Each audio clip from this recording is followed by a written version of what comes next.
CPM നേതാക്കൾക്കെതിരെ ആരോപണം ഉന്നയിച്ച DYFI മുൻ നേതാവ് മനു തോമസിനെ കോൺഗ്രസിലേക്ക് ക്ഷണിച്ച കണ്ണൂർ DCC. മനു ഇപ്പോൾ നീതിയുടെ പക്ഷത്താണ്. പാർട്ടിയിലെ അനീതി ചോദ്യം ചെയ്തതിനാണ് പാർട്ടിയിൽ നിന്നും പുറത്തു പോകേണ്ടി വന്നത്. കോൺഗ്രസുമായി സഹകരിക്കാൻ തയ്യാറെങ്കിൽ സ്വീകരിക്കുമെന്നാണ് DCC അധ്യക്ഷൻ മാർട്ടിൻ ജോർജ് റിപ്പോർട്ടറിനോട് പറഞ്ഞത്. മനു തോമസ് കോൺഗ്രസിലേക്ക് വരുന്ന കാര്യമൊന്നും ഇതുവരെ സംസാരിച്ചിട്ടില്ല. അദ്ദേഹം പൊതുപ്രവർത്തന രംഗത്ത് അത് നിൽക്കാൻ താല്പര്യപ്പെടുന്നുണ്ട് എങ്കിൽ അദ്ദേഹം ഇപ്പോൾ ന്യായത്തിന് നീതിയുടെയും ഭാഗത്താണ്. ഇപ്പോഴല്ല, അദ്ദേഹം ഒരു വർഷമായി അദ്ദേഹം നീതിയുടെയും ന്യായത്തിൻ്റെ ഭാഗമായിട്ടാണ് അദ്ദേഹം നിൽക്കുന്നത്.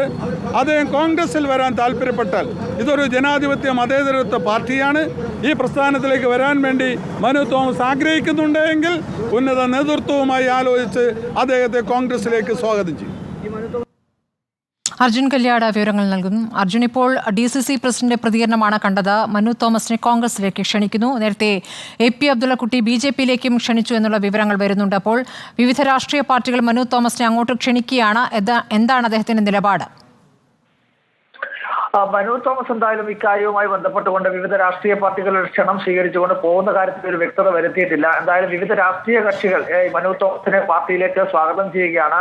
ഏറ്റവും പ്രധാനമായി കണ്ണൂർ DCC അധ്യക്ഷൻ അഡ്വക്കേറ്റ് മാർട്ടിൻ ജോർജാണ് മനു തോമസിനെ കോൺഗ്രസിനകത്തേക്ക് സ്വാഗതം ചെയ്യുന്നത്. കഴിഞ്ഞ ഒരു വർഷമായി അദ്ദേഹം നീതിയുടെ പക്ഷത്താണ്. അതുകൊണ്ട് തന്നെ അദ്ദേഹത്തിന് കോൺഗ്രസുമായി സഹകരിക്കാൻ വേണ്ടി കഴിയുമെങ്കിൽ അദ്ദേഹത്തെ കോൺഗ്രസ് പാർട്ടിയിലേക്ക് സ്വാഗതം ചെയ്യുന്നു എന്നാണ് കോൺഗ്രസ് അധ്യക്ഷൻ വ്യക്തമാക്കുന്നത്. വിവിധ രാഷ്ട്രീയ കക്ഷികൾ ഇതുമായി ബന്ധപ്പെട്ടുകൊണ്ട് മനുവിനോട് ബന്ധപ്പെടാൻ വേണ്ടി ശ്രമിച്ചിരുന്നു. പക്ഷേ മനു തോമസ് കഴിഞ്ഞ ദിവസം തന്നെ വ്യക്തമാക്കിയിട്ടുള്ളത് താൻ എല്ലാ കാലത്തും ഇടതുപക്ഷമായിരിക്കും എന്നുള്ള നിലപാടാണ് അദ്ദേഹം സ്വീകരിച്ചിരിക്കുന്നത്. ഇപ്പോൾ ഇത്തരത്തിൽ മനു തോമസിന്റെ ഭാഗമായി യാതൊരുവിധ പ്രതികരണവും ഈ ഘട്ടത്തിൽ ഏതെങ്കിലും രാഷ്ട്രീയ പ്രസ്ഥാനവുമായി സഹകരിച്ച് പ്രവർത്തിക്കുന്നതുമായി ബന്ധപ്പെട്ടുകൊണ്ട് ലഭിച്ചിട്ടില്ല. എന്തായാലും വിവിധ രാഷ്ട്രീയ കക്ഷികൾ മനു തോമസിനെ സ്വാഗതം ചെയ്യുകയാണ്.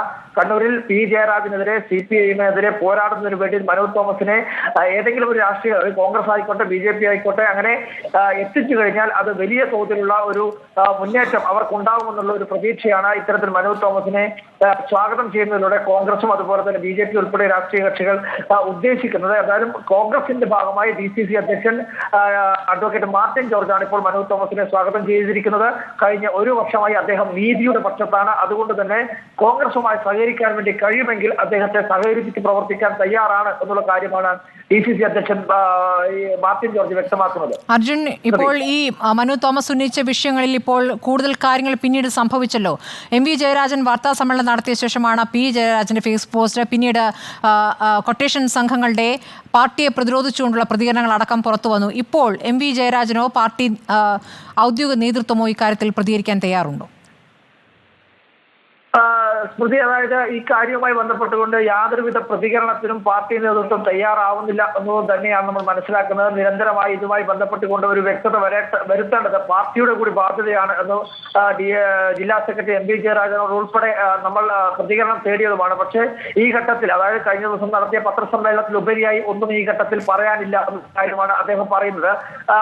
ഈ പത്രസമ്മേളനത്തിന് ശേഷമാണ് P. ജയരാജൻ ഒരു ഫേസ്ബുക്ക് കുറിപ്പിട്ടത്. അതിനുശേഷം മനു തോമസ് തിരിച്ച് ഒരു മറുപടി നൽകുന്നു. ആകാശ് തില്ലങ്കേരി അതുപോലെ തന്നെ ഉള്ളവർ കൊട്ടേഷൻ സംഘങ്ങളായിട്ടുള്ള ക്രിമിനൽ കേസുകൾ പ്രതികളായിട്ടുള്ളവരെല്ലാം മനു തോമസിനെതിരെ വലിയ തോതിലൊരു കടന്നാക്രമണം നടന്നു. മനു വീണ്ടും ഫേസ്ബുക്കിനകത്ത് മറുപടി നൽകുന്നു. ഇതെല്ലാം തന്നെ P. ജയരാജനെ ലക്ഷ്യം വെച്ചുകൊണ്ടാണ്, P. ജയരാജനെതിരെയുള്ള ആരോപണങ്ങളാണ് ഈ മനുവിന്റെ ഫേസ്ബുക്ക് പോസ്റ്റുകളിൽ ഉണ്ടായിരുന്നത്. P. ജയരാജനും ഇതുമായി ബന്ധപ്പെട്ടുകൊണ്ട് പിന്നീട് ഒരു പ്രതികരണം നടത്തുന്നതിന് വേണ്ടി തയ്യാറായിട്ടില്ല. പാർട്ടി എന്തായാലും ഇതുമായി ബന്ധപ്പെട്ടുകൊണ്ട് കൃത്യമായ തോതിൽ ഒരു വ്യക്തത വരുത്തിയിട്ടുള്ള നിലപാട് സ്വീകരിച്ചാൽ മതി. അതുവരെയും നേതാക്കൾ ആരും തന്നെ പ്രതികരിക്കേണ്ടതില്ല എന്നുള്ളൊരു നിലപാടിലേക്കാണ് കാര്യങ്ങൾ എത്തുന്നത്.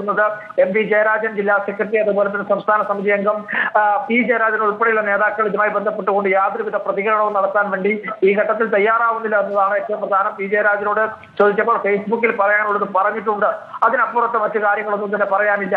MV ജയരാജൻ വ്യക്തമാക്കുന്നത് കഴിഞ്ഞ ദിവസം വാർത്താ സമ്മേളനം നടത്തിയ കാര്യങ്ങൾ മാത്രമാണ് പറയാനുള്ളത് എന്ന കാര്യമാണ്. ശരി, മനു തോമസിന്റെ പ്രതികരണം ഇപ്പോൾ പ്രതിപക്ഷം ആയുധമാക്കുമ്പോൾ പ്രതിപക്ഷത്തേക്ക് ക്ഷണിക്കുകയാണ്, കോൺഗ്രസിലേക്ക് ക്ഷണിക്കുകയാണ് ഇപ്പോൾ കണ്ണൂർ DCC പ്രസിഡന്റ്.